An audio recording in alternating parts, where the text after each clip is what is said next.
मी दीपाली चौधरी. माझी कथा विधी लिखित भाग 14. अल्बम पडला असतो. नव्या तशीच झोपलेली असते. सगळीकडे फोटो झाले होते. रियाचा आवाज ऐकून योगिता धावत सार्थकच्या रूममध्ये आल्या. काय झालं? तू अशी आली? एवढ्या जोरात ओरडली. योगिता म्हणतात. नव्याला काय झालं? ही अशी कशी झोपली आहे? फोटो कसले बघत होती? त्यांच्या लग्नाचे फोटो आहे. ती विचार करत तर बसली नसेल ना? रिया खूप घाबरली होती. नव्या उठ ना. रिया रडकुंडीला आली होती. नव्याला जाग आली. रिया तू कधी आली? तुझा चेहरा उतरलेला आहे. प्रवास चांगला झाला ना? नव्या विचारते. रिया काही बोलत नाही. नव्याला मिठी मारते. रिया काय झालं? मी चांगली आहे. जरा डोकं दुखत होतं तेव्हा झोप लागली. समजलं नाही. फोटो हातात तसेच होते म्हणून हे असे पडलेत. नव्या म्हणते. योगिता बाहेर निघून जातात. रियासाठी चहा कॉफीचं बघतात. सार्थक मीटिंगसाठी गेला होता. त्याचं मन लागत नाही होतं. त्याला काहीच समजत नाही होतं. कशी तरी मीटिंग अटेंड केली आणि तो फक्त होता. बाकी त्याचं मन घरीच होतं. साऊला पण स्कूलमधून घरी घेऊन जायचं होतं. तो विचार करत असतो. राहुल सगळं बघत असतो. त्याचं मन नसतं. रिया आली आहे ना, कधी घरी जातो, तिच्यासोबत गप्पा मारतो असे त्याला झालं होतं. मीटिंग संपली. सगळ्यांना प्रोजेक्ट आवडले होते. ऑर्डर पण आली होती. सगळं मनासारखं होत आहे. आता मला घरी जायचं आहे. माझं मन लागत नाही आहे, सार्थक म्हणतो. राहुल आणि सार्थक स्कूलमध्ये जातात. आता स्कूल सुटणार होती. स्कूल सुटली. साऊ येताना दिसली.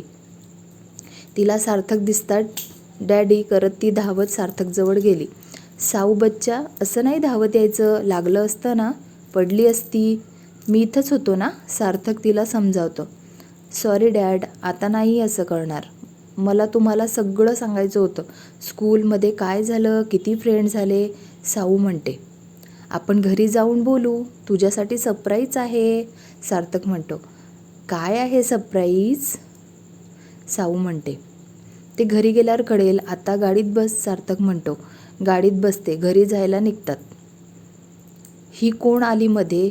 मी काय विचार केला होता. नव्यासोबत बोलेल, गप्पा मारू, तिला जुनं सांगू. आम्ही कॉलेजमध्ये कशी मस्ती करत होतो, किती फिरलो, मजा केली. घरात आलो तर आरडाओरडा चालू होता. सगळा मूड गेला. माझ्यासोबत असं का होतं? थोड्या दिवसांसाठी बाहेर काय गेलो. नव्याचे लग्न झालं अशी न्यूज आली. असं वाटत होतं तिला आपल्याकडे घेऊन यावं. ते पण करू शकलो नाही. रुपेश बराच वेळ विचार करत होता. त्याला फक्त नव्या पाहिजे आहे. तुम्ही कोण? असे काय बघत आहे? कधी मुलगी पाहिली नाही का? रिया म्हणते. रुपेश नव्याकडे बघून विचार करत होता. तेव्हा रियाने त्याला पाहिलं. लगेच बोलायला आली. नव्याला बघत होता. तुला काही प्रॉब्लेम आहे का? तुला बघत नाही म्हणून राग आला का? रुपेश म्हणतो. रिया काही बोलली नाही. योगिता येतात. काय चालू आहे?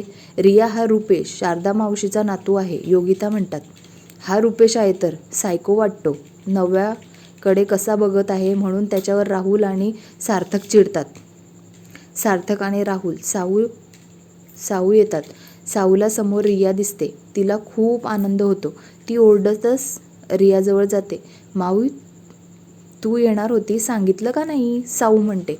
तुला एवढा आनंद कसा झाला असता? रिया म्हणते. माऊ, तू आमच्याकडे इथंच राहा. आपण मस्त मजा करू. कीर्ती आतू पण आहे. आम्ही खूप मस्ती करतो, साऊ म्हणते. आता आपण फ्रेश होऊ, मग माऊसोबत गप्पा मारू. माऊ आपल्याकडेच राहणार आहे, नव्या म्हणते. राहुल तर आधीच फ्रेश व्हायला निघून गेला होता. सार्थक पण गेला. साऊच्या डॅडी तुला फ्रेश करून देतील. साऊ पण सार्थकच्या सोबत गेली. नव्या कॉपी करायला गेली. रिया रुपेशला खुन्नस दाखवून गेली. बघू आता पुढे रुपेश काय करतो. राहुल आणि सार्थकला रियाची काय मदत होते. रुपेश आणि रियाचं जमत नाही आहे. कथा आवडली असेल लाईक करा, कमेंट करा, शेअर करा. पुढील भाग ऐकायचा असेल तर सबस्क्राईब करा, सपोर्ट करा. धन्यवाद.